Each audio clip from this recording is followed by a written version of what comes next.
superfood that saves your life during the next crisis. It's probably the most nutritious food on earth that requires absolutely no refrigeration. This superfood was invented during the Cold War. In order to survive a possible nuclear attack, America needed a new kind of bunker food. The requirements were very daunting. This new superfood had to be extremely nutritious, incredibly cheap, easily reproducible on a massive scale, and long-lasting without refrigeration. After 5.5 years and hundreds of failed experiments, one military scientist finally cracked the food code. It was called the Doomsday Ration, and its recipe was kept secret for decades. With it, you could keep an adult well-fed for just 37 cents a day. Our government ended up stockpiling huge amounts of Doomsday Rations in shelters all across the country for a war that never came.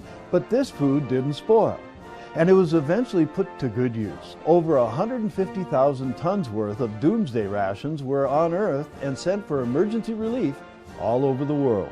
Even today, more than 60 years later, full boxes are being discovered from time to time. They're still completely edible. They still look fine. Oh my god. They taste like matzos. Really? Yeah, they're good. But this is just one of the 126 survival foods that you can find in The Lost Superfoods. In this book, you will discover not just the recipes of this long-lasting food, but full instructions with pictures as well as long-term storage and nutritional values. Today, I would like to share with you the one ingredient you need to make your own Doomsday Rations, but also some other powerful lost foods that you will find in this book. But first, let me tell you why you should even listen to me in the first place. My name's Art Rude. I was a math teacher for most of my career, and I helped my students learn many skills that were helpful in their careers. But I've always been concerned about the skills not taught. I like to think of myself as being a logical person, and I tend to pass everything through the filter of reason, even things that most people take for granted. Maybe you can relate to me in that sense. One of the things I realized how vulnerable we've all become compared to our grandparents' generation. Let me explain. The most important and valuable thing in life is our time. It's our only real currency. We spend time at work and get paid for it. When you go buy a new car or a sofa, you pay with the number of hours you work to get the money you need. For any of the goods we possess right now, we paid with tiny bits of our lives. The shirt on your back, your TV, the device that you're watching the short video on. Money is nothing but valuable pieces of your time that you pay for the final goods you really need. Like food, for example. But during the time when our grandparents lived, people used their time in a very different way.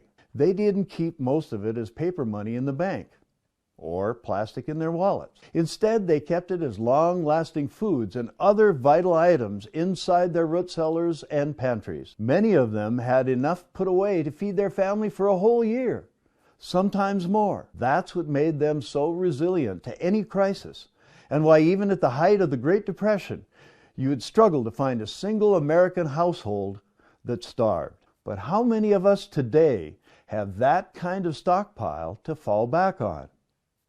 All we have is money and supermarkets, where we exchange that money for food and other essentials, which is okay as long as money keeps its value, and if a disaster disrupts our increasingly fragile supply chain. Otherwise, most supermarkets have only 3 days worth of food, which will disappear even faster when people begin to panic. But money is only good as long as people agree it is. It has no value of its own, and in a crisis, it quickly becomes worthless. You can't eat paper. But good, nutritious food that doesn't spoil will always keep its value, no matter what happens to the world around us. The bottom line is this. As long as you keep all your time stockpiled as paper, stocks, bonds, gold, or anything that doesn't have a basic survival value, you are vulnerable and may find yourself at the mercy of others. Most of us today rely only on what we've got left in the fridge, thinking we can always go buy some more. But that's a big mistake, as recent history has proven time and again. During the 1941 siege of Leningrad, over 2 million people were trapped inside the city. Boris Novakovic was one of them. As rations quickly plummeted for everyone, but especially for the old and weak, his fate looked sealed. But Boris was no ordinary old man. Like many of us today in the U.S., he didn't expect something bad would happen. But unlike common folk, he also knew that a wise man always put something away in times of plenty. Before the war, Leningrad was a lively city with a bustling economy. Food was both cheap and readily available on every corner, more or less like we're experiencing right now. So Boris, not a rich man by any means, was able to turn a small part of his tiny state pension into something more tangible. His neighbors used to mock the old fool behind his back as he haggled for a better price at the market. But despite that, Boris went on to purchase food items and over the years built an impressive stash. As the city turned wretched and money became useless, people started trading boxes full of jewelry, gold watches, and expensive fur coats for just small pieces of bread. Sometimes not even enough for a single meal. In contrast, Fat Boris, as he became known, did quite well for himself during the 3-year famine. He was actually pretty thin and only got that nickname because his well-fed body stood in stark contrast with the starving people flowing through the streets of Leningrad. He even helped others nurse themselves back to health. Food was often the best and only medicine needed back then. The story of Fat Boris is not unique or even that rare. In starvation-stricken Leningrad and throughout other crises, like our own Great Depression, you can always find a few others like him, prudent, wise folk, who by stockpiling the right foods at the right time were able to survive and help their families do the same. Many others starved, probably still waiting for government help to arrive. The best time to put food aside is now. If Boris had waited until the danger was near, he would have had nothing left to stockpile or barter with later on. He would have been no better off than the rest of his starving neighbors. Just as we won't be if we decide to wait until the last minute. There will rarely be any warning signs. Do you think people knew the stock market would crash even a day before it did in 1929? Ushering in a 10-year economic depression? Or that millions of Chinese trapped inside Wuhan by their own government saw it coming until it was already too late? Of course they did.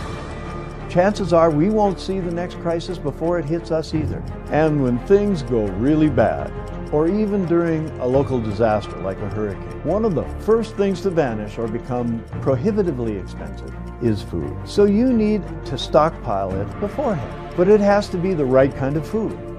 Nutrient-rich and long-lasting without refrigeration. That's because in no decent crisis did people suffer from hunger but still have electricity left. I know it's hard to believe, but the best survival foods still come from a time when refrigerators were a distant dream. Nobody has to reinvent the wheel. It's been done before and so much better too. So don't rush out and sink thousands of dollars into a freeze dryer just yet. And don't stock up on emergency food buckets, even if you find them on sale. They are nothing but a clever scam that gives you 1,200 calories a day, about as much as prisoners got at Auschwitz. They contain barely any fat, vitamins, or the protein your body requires to stay healthy and strong. Please don't go buy a pantry full of MREs either. Eaten for more than a few days, MREs destroy your gut flora and prevent your body from properly absorbing nutrients. All you really need are the lost foods that Boris and others like him survived on during dark times.